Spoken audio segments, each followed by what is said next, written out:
What's up guys? Welcome back to my YouTube channel. Sa mga bago pa lang dito sa channel ko guys, Stron Vlog. At nagbablog tayo regarding dito sa butchering. And ngayon guys, itatopic ko sa inyo yung mga dapat na alam nyo pagdating dito sa Australia. So by the way guys, nandito po ako ngayon sa Brisbane, Queensland.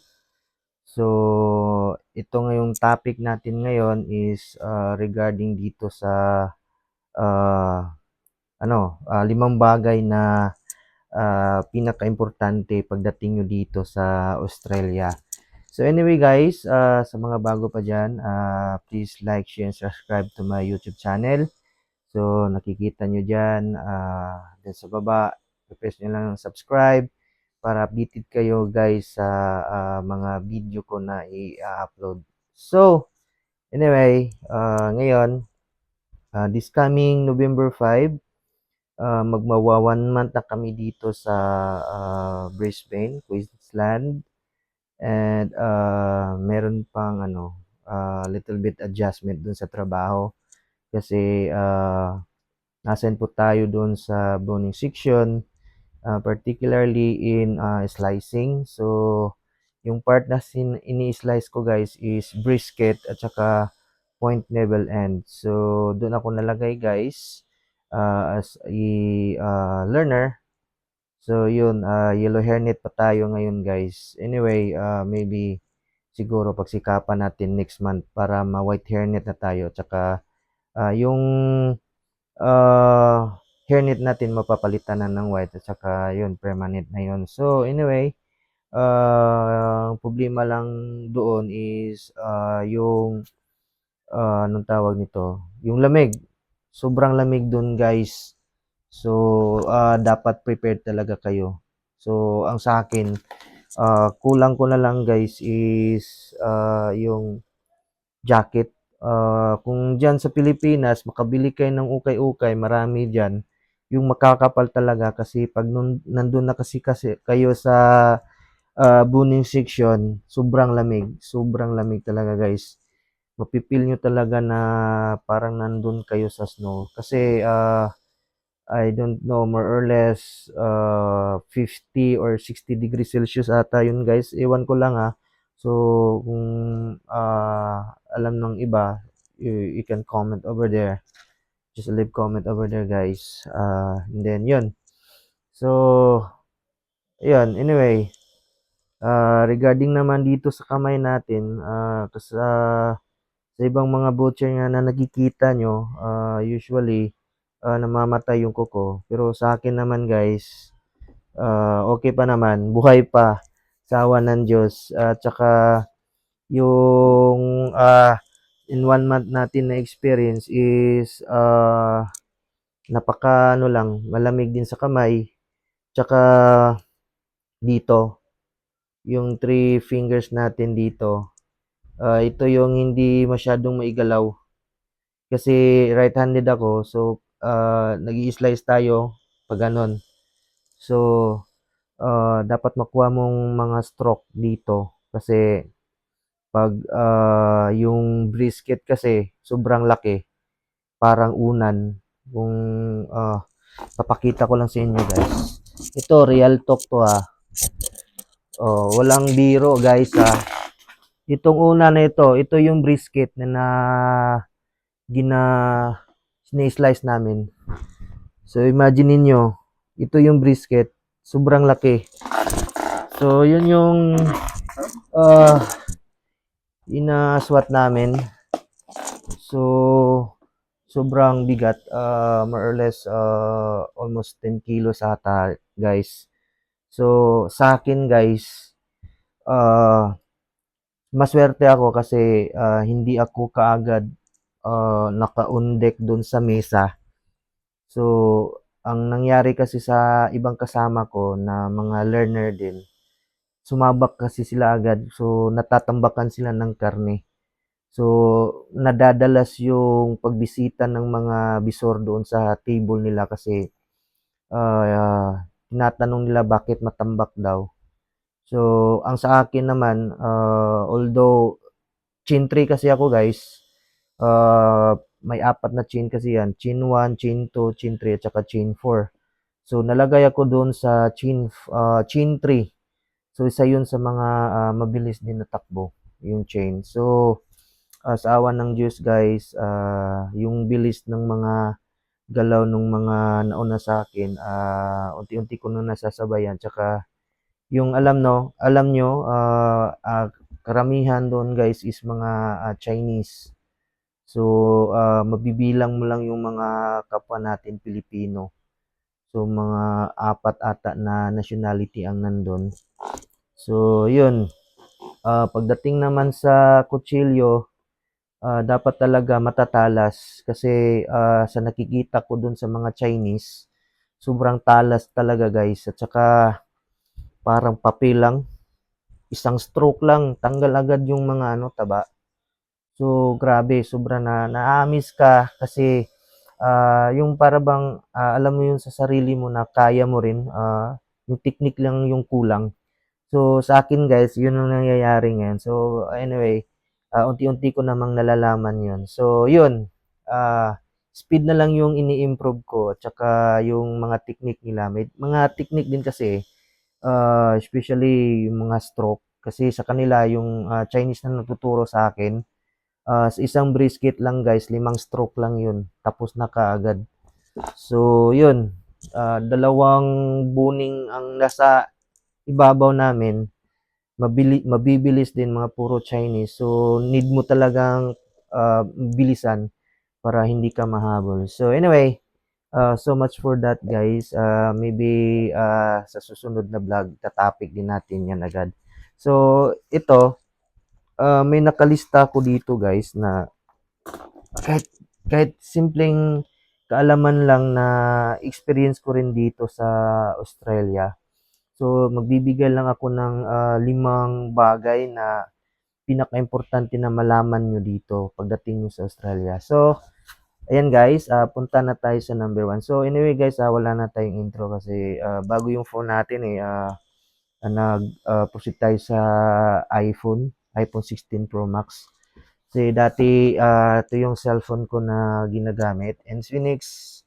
But suddenly, hindi approved dito sa Australia na cellphone na to kasi 3G lang. So anyway, kasali din dito dun sa topic natin mamaya.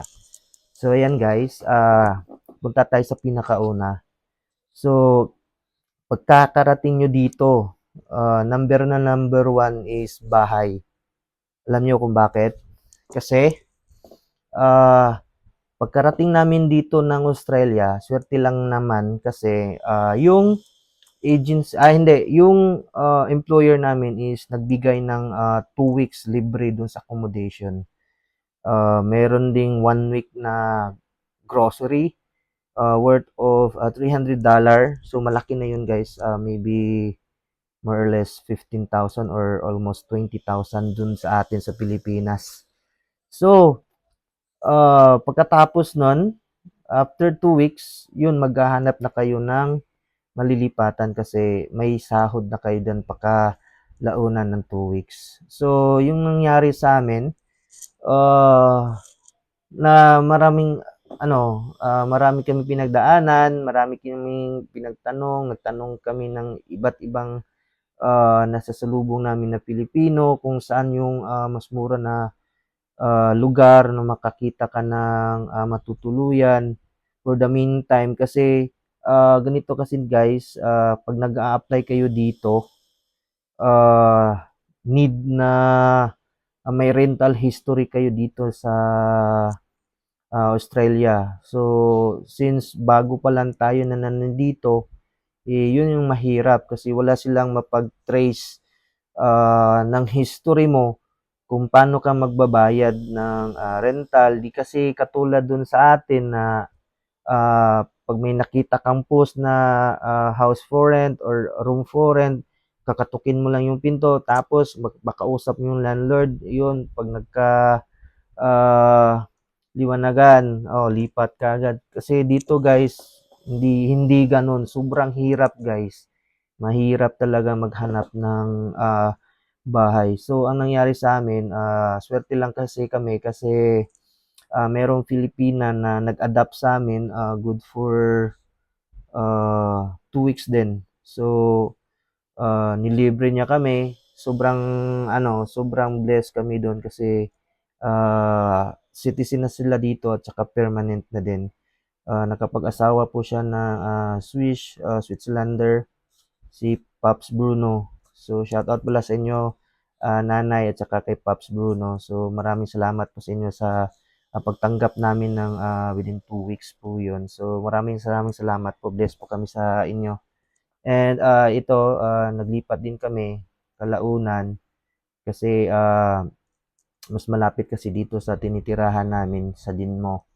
So 'yun, number one yung bahay at saka 'pag may plan din kayo na kukuha na ng sarili niyong bahay or, mag-stay na dito sa Australia, need na need niyo yung, rental history kasi isa yun sa binabasihan ng, mga real estate dito na a-approve-an kayo kasi may rental history kayo at saka mate-trace nila kung, ano yung flow ng, payment niyo, kung okey ba kayo. So yun, kagaya namin, maybe this coming, December, lilipat din kami ng bahay na, yung nakapangalan talaga sa'min although, we can call of that as, renter pa rin.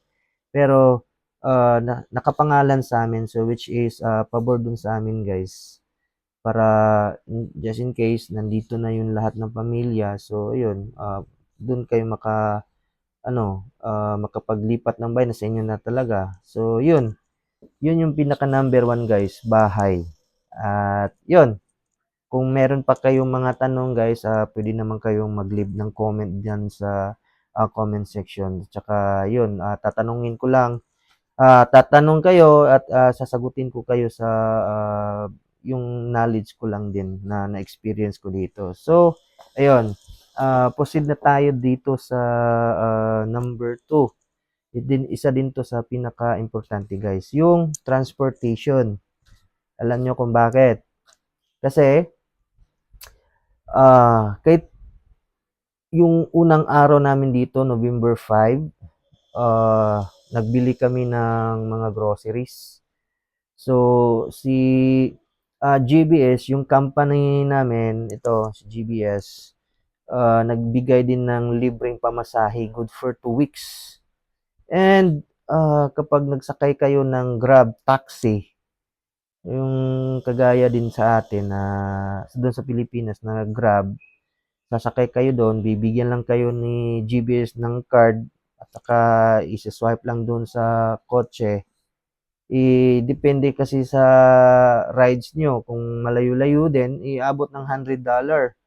So, ika-convert natin yung $100 natin na binayad doon sa cab into 37, higit kumulang mga 5,000 o 4,000 na dollar, 4 o 5,000 pesos na yun dun sa atin.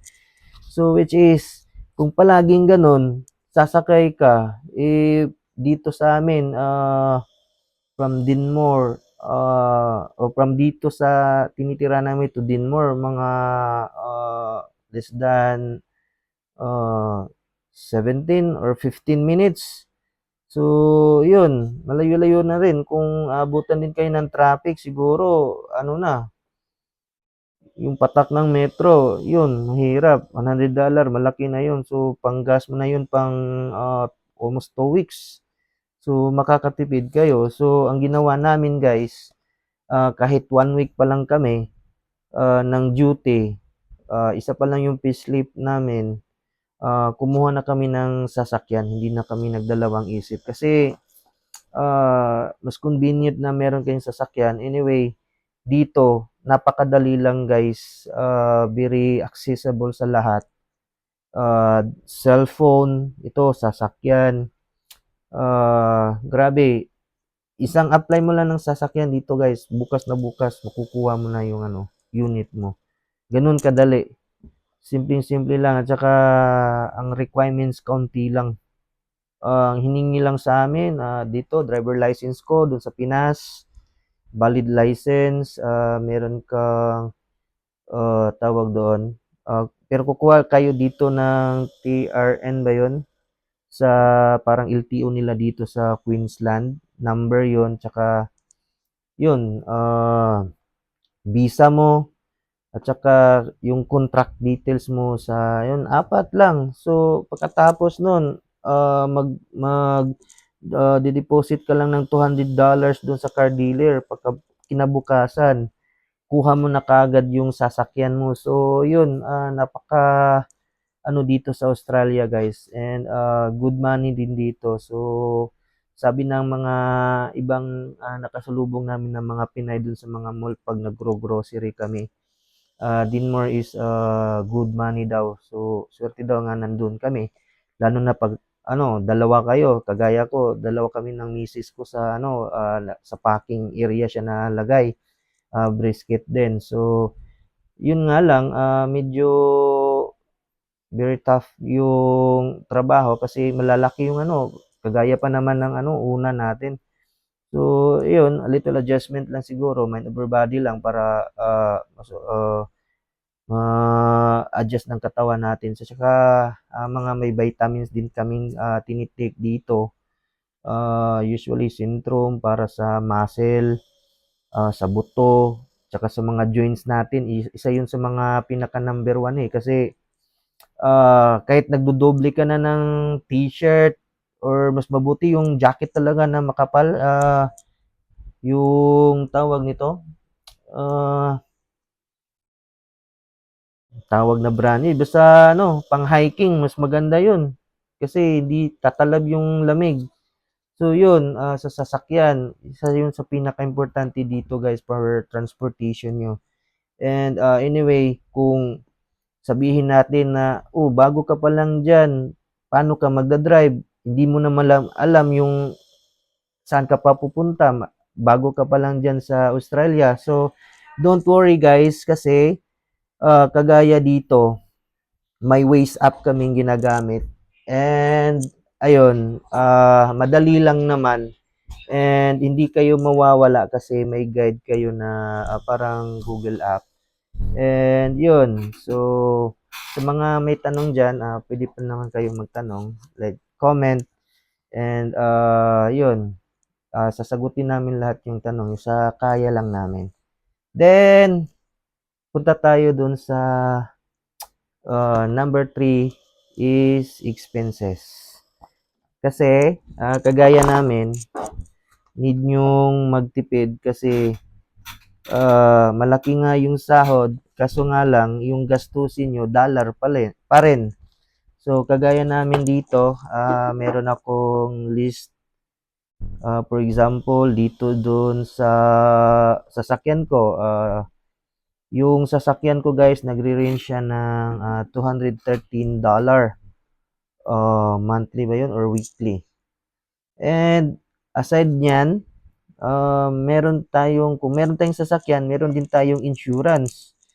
So, itong si insurance ko, bago ko pa kasi, maybe tatawag ako sa susunod na araw para mababawasan yung binibigay ko buwan-buwan ng insurance. Kasi yung iba kasi nagre-range lang sa 90 plus. Ang sa akin kasi is 160. Sobrang laki na daw yun. And anyway, bago pa naman din kasi ako, siguro kunting ano lang para anong tawag nito?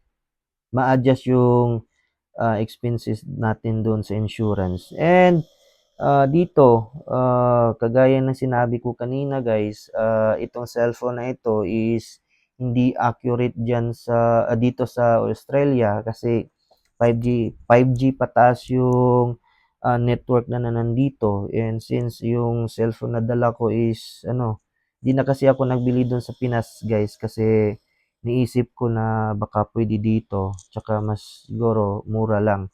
So ito guys, kumuha ko ng cellphone. Although we got this for a plan, and nag-average din ito ng $141.03. So ito, aside niyan is yung mga luho mo kung, meron ka pang gustong bibilhin. So, yun depende na yun sa inyo guys. So, sa expenses naman, kung marunong ka namang mag-budget is, mama-manage mo naman, 'di ba? So, yun, punta na tayo sa pang-apat guys. Punta tayo dito sa culture. So, in Australia, need din natin na mag-adapt tayo sa culture. Pinakaimportante din dun kasi iba dun sa atin sa Pinas, iba rin dito. So, kung alam niyo lang, kung makikita niyo in actual, dito guys, meron silang tinatawag na ano na program yun. Yung something, lahat ng mga pagkain na siguro malapit na yung expiration, nilalagay nila na in one place, libre.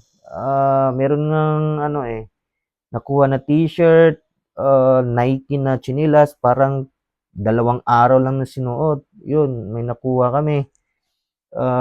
Yun, mga pagkain, prutas, ang dami guys. So, binibigay lang nila. Kasi, meron din kasing mga homeless dito. Although, ibang bansa na ito. Pero hindi yun nawawala guys.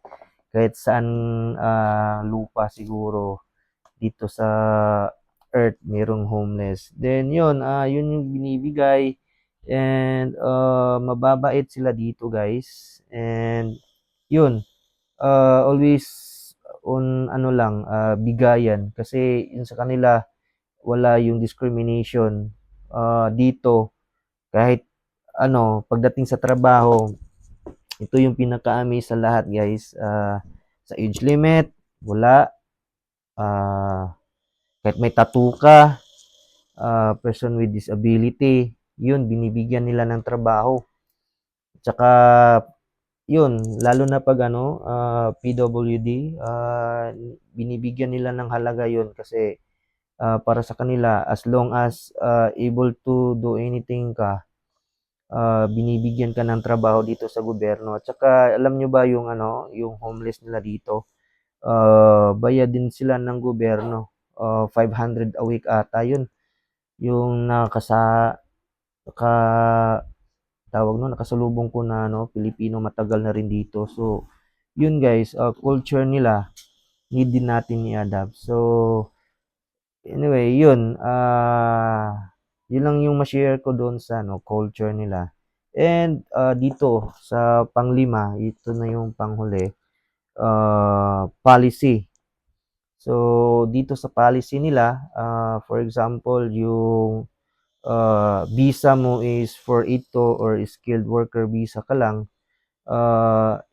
you cannot transfer to another job na although siguro masasabi natin pwede, ang problema nga lang, pagdating natin doon sa pang mag-a-apply ka ng permanent resident is mahihirapan ka kasi kung for example lilipat ka ng isang company from one company to another company is yung bilang kasi ng araw doon is kung nakapag 1 year ka na ng isang company tapos lilipat ka, balik ka na naman sa ano, umpisa, back to zero ka. So, need mo na mag-stick ng one company para makapag-proceed ka ng PR. So, yun yung basic knowledge na sinasabi ng mga kasamahan namin dito.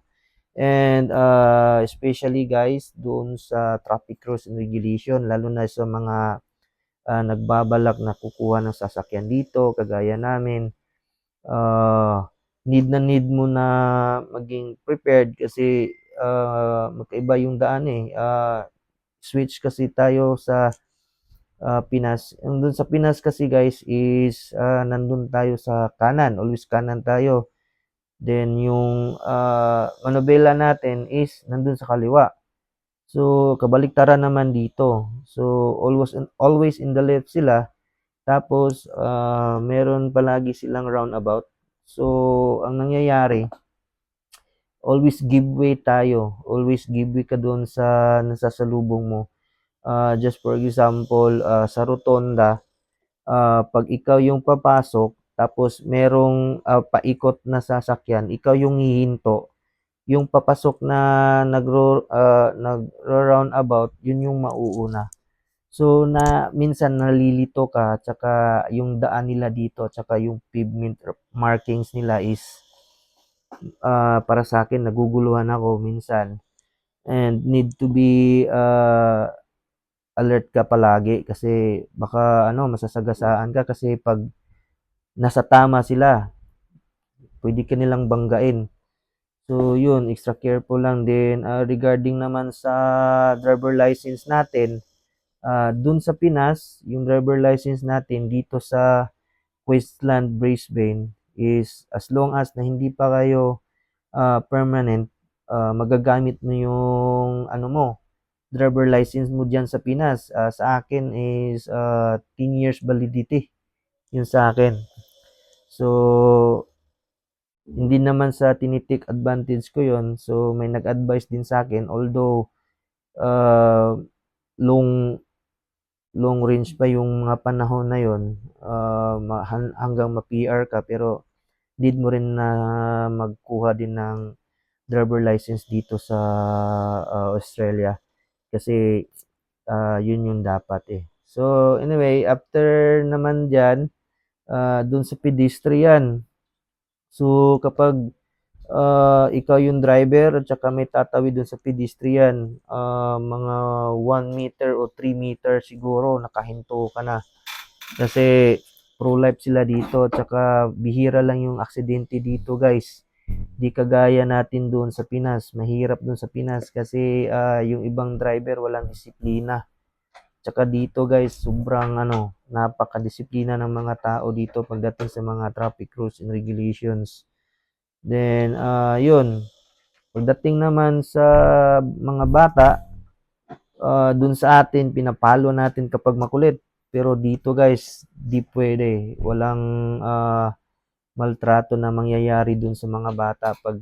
Pag kinabukasan, pagpasok ng bata dun sa school, kakausapin ang teacher.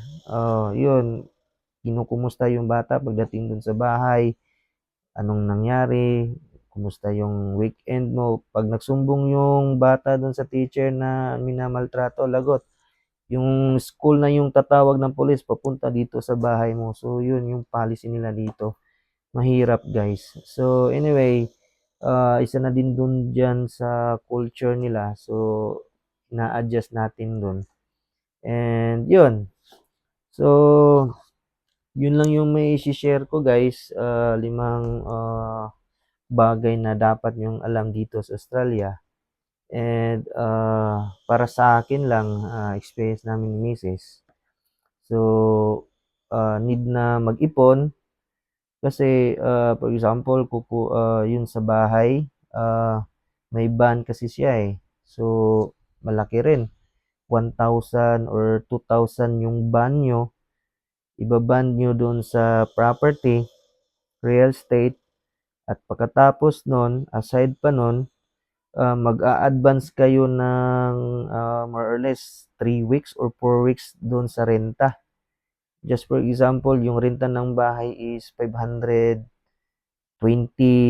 per week. So, a-advance ka doon ng 3 weeks or 4 weeks depende doon sa real estate na magbigay ng condition. So, yun. Di rin madali dito. So, sa mga nagbabalak dyan na makapunta dito guys, be prepared lang kasi iba yun sa expectation versus reality. So, iba kasi yung thinking ng mga kagaya natin mga Pilipino. Kala natin pagdating dito okay na, hindi pala guys. So, anyway, little bit adjustment lang naman. So, maybe pag nakaipon ka rin, so yun, magaganda rin yung flow ng buhay mo dito. And anyway, yun lang yung may bibigay ko sa inyo na tip. Hopefully, maraming or malaking tulong na yun sa upcoming pa lang napupunta dito at saka sa mga nagbabalak guys. And sa mga butchers natin dyan na nandyan pa sa Pinas, ongoing pa yung plane ticket nila. Kasi magsha-shutdown yung ano, immigration din, kasi Christmas season ngayon dito, lalo na ngayon, December 1. So, sa amin, yung planta namin magsha-shutdown ng 3 weeks. So, hanggang 19 lang kami tatrabaho, then after nun wala na.